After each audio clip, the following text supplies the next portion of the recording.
Mr. Woods, how well did you know Jack and Sarah Sugden? I've known them for years. I used to be manager at Woolpack Pub in Village. They were regulars. So it was only ever a professional relationship? Of course not. We became good mates. Well, you're bound to in a small community. Indeed. Which hopefully will help you explain why it was you were found at the scene of the crime so soon after the fire. Well, like I said, I saw the smoke, realised it was from the farm, and, well, I drove up to check that everything were okay. I see. Well, you can't think I got out to do with it. Mr. Woods, how did you feel about Mrs. Sugden and Richie Carter setting up home together? None of my business. Well, now you ask, I think that Sarah made a mistake.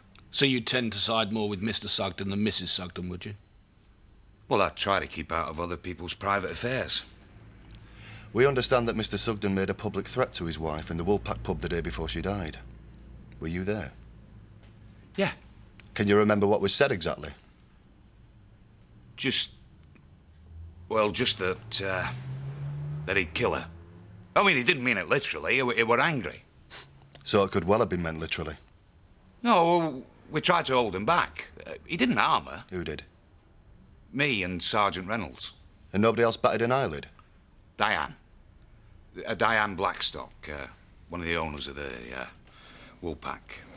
But she managed to calm him down. Did she indeed?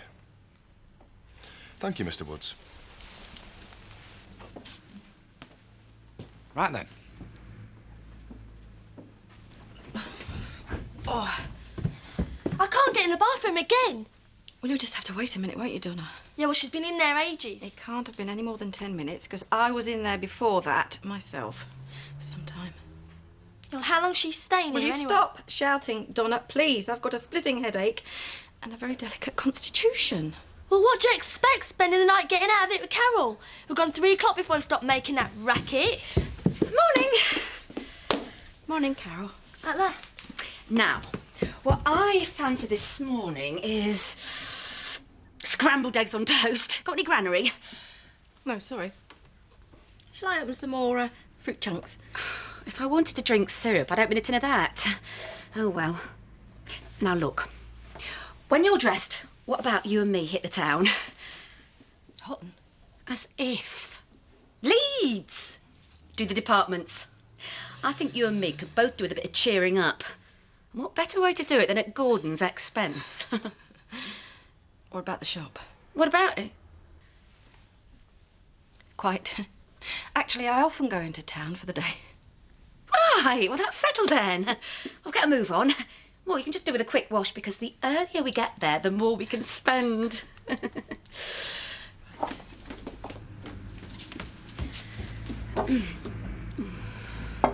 She really did seem to love Richie. She must have done to leave her kids like that. We understand it was you that managed to calm Mr. Sugden down after he'd threatened his wife. Well, I just said it wasn't going to get him anywhere, that he'd nothing to gain from that sort of talk. And everything to lose, as it turns out. Though to Mr. Sugden, being rid of his wife might have seemed like the perfect solution. What do you know of Mr. Sugden's financial situation? What's that got to do with anything? Just answer the question, Mrs. Blackstock. Well, he's hardly rich. He's a farmer, what do you expect? So, if a barn of his were to burn to the ground, he'd stand to make some money. On the insurance. Well, Go on. Well, he did once say the farm would be worth more on the insurance, but we all say things like that. Doesn't mean he's going to go and burn the place down. You could say that with the claim for the barn and his wife gone too, that 2 birds were successfully killed with 1 stone. Look, when he said in the pub he could kill her, it was just a figure of speech. He's not capable of murder. I know him. He's too kind, too good. He was just getting on with things till this happened, getting back to normal. And how do you know that? Regular visitor, were you? I popped in occasionally. And with a busy pub to run. Hey, I thought I'd try savoury pancakes for lunchtime. What do you reckon? Carlos, you could serve up bangers and mash and it'd get my mouth watering. But don't ever tell Marlon.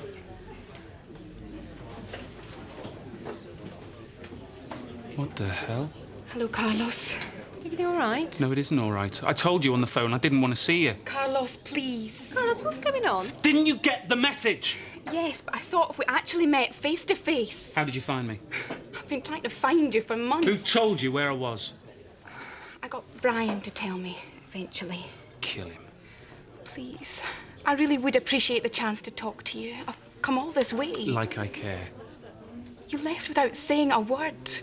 How fair was that? I did what I thought was best for me. Yeah, and never mind anyone else. You really hurt me. Yeah, right. Please, can we not just sit down and talk for a bit?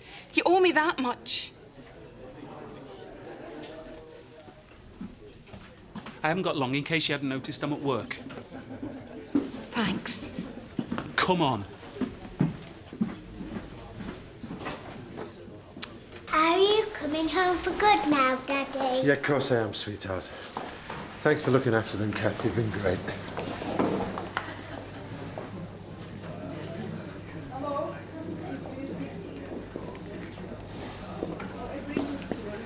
Come on, Richie.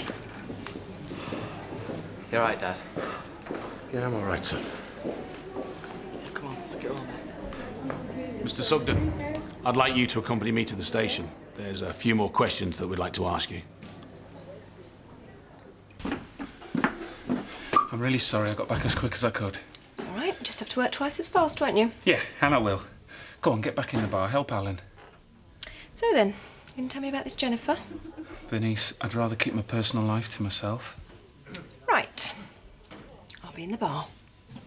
I only hope you're a bit nicer to her before she went. Went? She hasn't gone anywhere. Oh, I see. Well, that's something.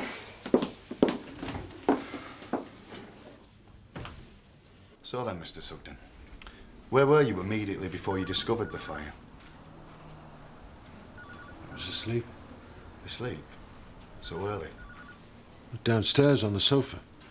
I often have a nap. I mean, it's hard work on the farm, especially since... well, being on my own. It must be. In fact, such hard work that at times you must wonder if it's worth all the effort. Considering how little money there is to make from it, I mean. Well, I haven't got any choice, have I? Ever thought about giving up the game? And doing what? Becoming a lawyer?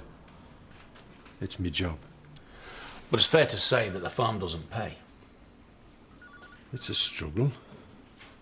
Look, where's this leading? You know, a lot of people in your position would look for an easy way out. To see if there was an alternative to a long-term future of slogging their guts out for little or no return. And do what? Burn a barn down and make a claim? Is that what you're thinking? Must have crossed your mind. Well, it didn't. Mr. Sugden, we understand from a couple of witnesses that you made very serious threats to your wife and the Woolpack pub the day before the fire. Can you remember exactly what it was that you said to her?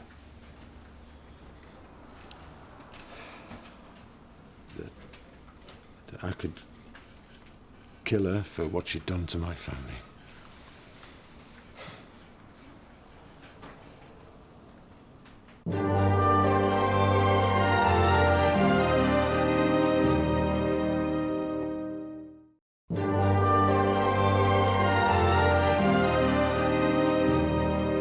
Forensic reports revealed that traces of petrol were found on your clothes.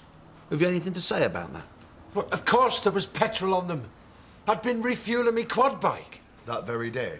Yes, it needed doing. A rather handy coincidence, don't you think, Mr. Sugden? Look, I did not burn down my own barn. I did not...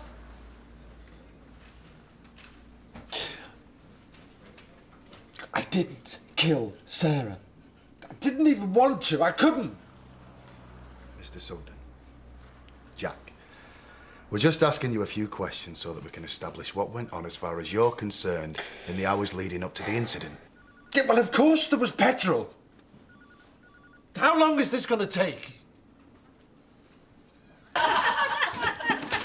Right then, let's crack open some bubbly and get sloshed. Already? Oh, we both got brand new wardrobes need christening. I see what you mean. You know, I cannot believe how much money we have spent, Carol. You can't keep going on paying for me like this, you know. Oh, I didn't. Cheers, Gordon. Well, I'm very grateful. You beautiful piece of plastic. Mwah. Lovely, innit? And, hey presto, ta-da! A coffee machine and a juicer. No offence, babe, but I couldn't stick another morning of your pureed pineapple rings. You know, I could get used to you being around. Gorgeous, isn't it? Look at this. It's the tiniest dress I have ever owned, and it's cost the most.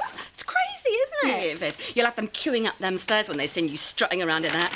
Well, as long as Robert's impressed, that's all I'm bothered about. Yeah. But he's miles away at the minute, isn't he? No reason we can't go out and have a bit of fun in the meantime, is there? It's not, no. You want to keep them looking, Viv, even if they can't touch.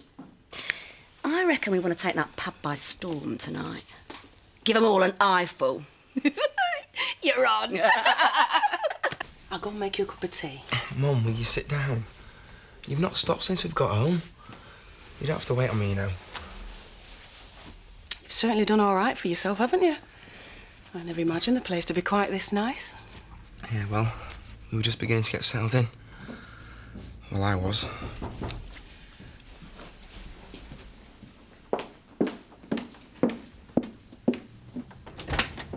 Hi. You must be Richie's mum. That's right, dear. Would you like to come in? Yeah, cheers. All right, mate. Mum, this is Scott. I'll just go and...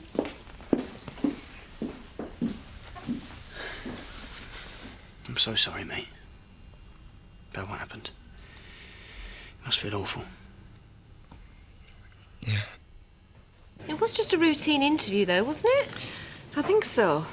But they were asking all sorts of strange questions about Jack. Wondering how he was doing financially, as if... As if what?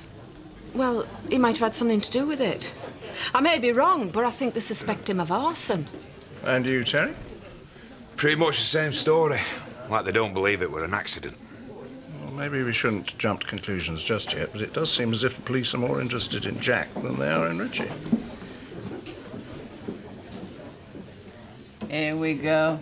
Miss Flashy Drawers and a sidekick. Come to give us a fashion show. Look more like a couple of rejects from Pan's people to me. Evening, Viv. Carol, you're both looking very glam tonight. Oh, well, if you've got it, flaunt it. In which case, where's a Pan show? Dress to impress, that's my philosophy. Hello. Evening. A bottle of champagne and a table for two, please.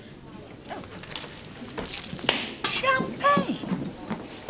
On a Wednesday? We'll have a slap-up meal here, then grab a cab into Hopton and hit a club. What do you say to that? Oh, fantastic. Hey, who's that handsome-looking brute at the bar? Oh, that's Terry.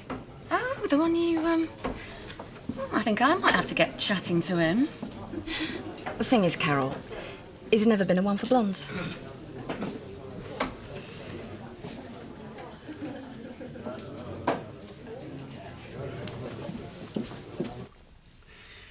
When my stepdad died, that was awful.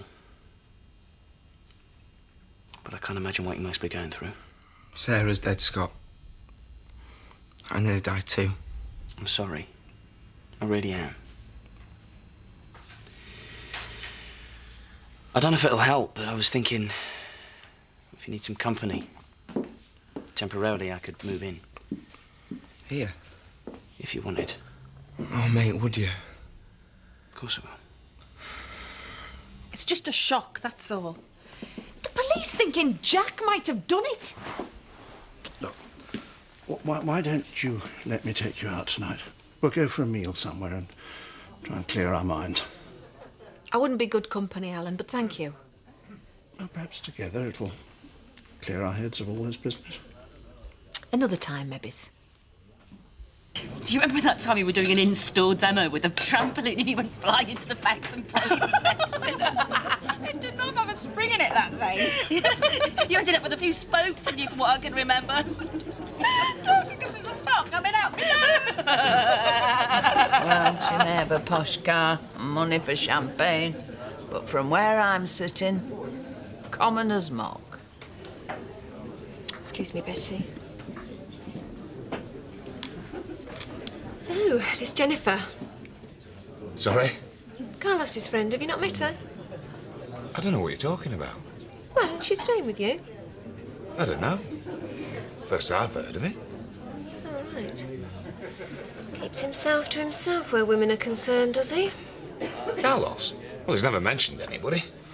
He's a good-looking bloke. And I'm sure there's been no shortage. No.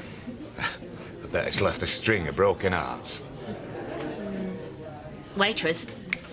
Oh, another bottle of champagne, please. With pleasure. So, is he spoken for, that Terry? No. Which is no surprise, to be honest. These days, he actually sets his sights on girls half his age. Very sad, really. Or maybe he just hasn't found the right woman to satisfy him yet. Well, you might as well know. He never really got over me. But I was spoken for. Truth be told, he's still completely obsessed. Really? Call him over. I thought we were going to have a girly natter. Oh, we've got plenty of time for that later. Terry, hey, do you fancy some champagne? Come and join us. You sure? Sit yourself down. You look like you could do with some fun tonight. Although we will be heading into Houghton in a bit. Still, you could stay for a quick drink. All right. Don't mind if I do. I've heard all about you, Terry. About your days as a top rugby star and how you advise that millionaire nowadays. Sounds like you've heard a fair bit. And I was fascinated. I've always liked sportsmen, me. Used to live not far from a football pitch and, oof, back in 2-6, Terry, just off the powder me nose. What you been telling her? Please, Terry, go with it. I haven't seen her for years and she's been living the high life.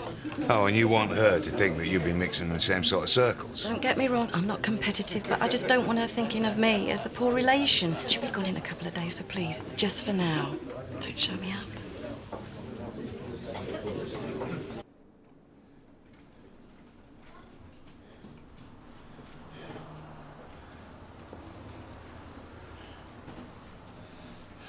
How many more questions? I didn't do anything. You obviously don't believe me, so why don't you just charge me? No more questions, Mr. Sugden. Thank you. You're free to go. What do you mean? Goodbye, Mr. Sugden.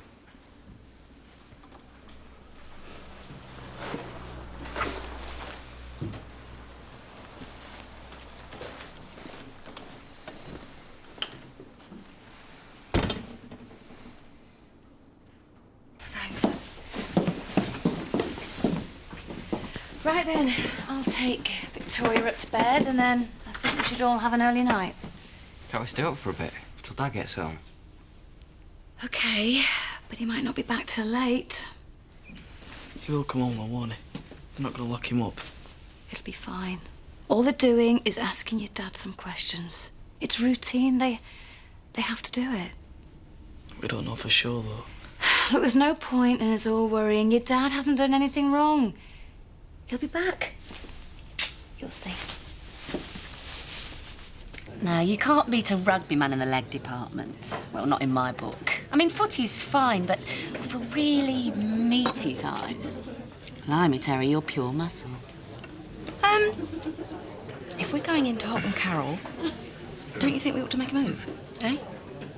Oh, it's too late for that now. We'll do it another night. It's only 10 o'clock. I said we'll do it another night. Did you see what she was doing to Terry's nether regions? He's only squeezing his knee, Bet. Anyway, it's nice for him. What, being mauled by a bit of scrag end? She's hardly that, Betty. You said so yourself. She's very well off. She's swacking about, making out that she's better than the rest of us. Well, we can all send off for a bit of plastic, you know. But not necessarily of the gold variety. Eh, Bet? Aren't we keeping you from your mates, Terry? Oh, they can do without him for one night. I tell you what, why don't we go back to yours, Viv? Carry on the night there. All right, well, it's been nice. Hey, where are you off to? You can come as well, can't you, Viv? Well, I'm sure Terry would prefer to rejoin his mates at the bar, wouldn't you, Terry? What, Well- turn down the chance of a few drinks with us? You're embarrassing him, Carol. No, I'm fine. You are more than fine, Terry. So, what do you say? Coming with us? I'm not going to take no for an answer. Yeah, right. Hey. Why not? Come on. Dad. All right, son. Everything okay? Yeah, they just wanted to ask me a few more questions. You've been gone ages. Yeah, well, there were a lot of things they wanted to ask me, but it's fine, honestly. So they're not going to take you away again? Andy, please, stop worrying. Everything's going to be all right. Well, Terry, it's nice to finally meet someone around here who's on my wavelength. This Chris Tate sounds a lot like the fellas around my way. Oh, yeah, why's that then? Oh, you know, out to make a mint and succeeding at it. Good luck to him, I say. No, it's probably mostly down to you, isn't it? You know, giving him sound financial advice and all that. Yeah, well, you know. I bet you are dead masterful. You know, I could do with someone like you to tell me what to put where. I think it's time you all hit the sack, don't you? Oh, right. Oh, you know where the stairs are if you're flagging. Yes, I do know where my own stairs are, thank you, Carol. But it looks to me like Terry might be a little bit tired. Oh, you're not, are you, Terry? Well... In need of a lie down, are you? I tell you what. This way. Oh, save you waiting for a taxi. Oh, hi, Viv.